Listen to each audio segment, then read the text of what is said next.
আরে শাকিল ভাই, রোজা তো চলে এলো, একটা ইফতারের ব্যবস্থা করতে চাচ্ছি, কি করেন আপনি? ইত্যাদি ওষুধ তো করা যায়, কিন্তু লোকজন তো দেখা যায় না। আরে ওইখানে নয়ন না, এই নয়নের বাগিচের মধ্যে বাসের মধ্যে বসে বসে গিয়েছে, তারপর তুজমি হাতে।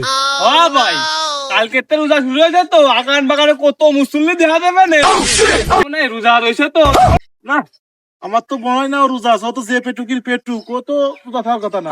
আরে ভাই, রোজা রমজান মাস তো, ওমার রোজা আছে, সত্যি রোজা আছে, আল্লাহকে ভয় করতে হয় না। না রে, ও যে পেটুকির পেটুক, ও তো রোজা থাকতে পারে না। না ভাই, রোজা আছে। রোজা আছে কি না চলো যে শুনে গেছো। চলেন ভাই। लेकिन एक सेकंड रुको जरा আরে নয়ন, सबर करो। তুই এখানে কি করতেছিস?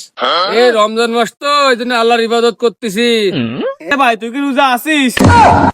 আরে তুই কথা টুক করলি কি? রমজান মাসে রোজা নেই মানে? আরে রোজা আছে কি না আছে তুই মুহির ভাবতে বুঝতেছিস না? হ্যাঁ, এই কথা কেবার কোয়া লাগে রে। ভাই যে দা, তা সত্যি তো কিছুই বোঝা যায় না। তাহলে একটা পরীক্ষা করে নি। কি কর? আরে তুই দুপুরে কি দেখাইছিস? কে আছে তুই আর গরুর গোশ? আমার শুধুই বাস।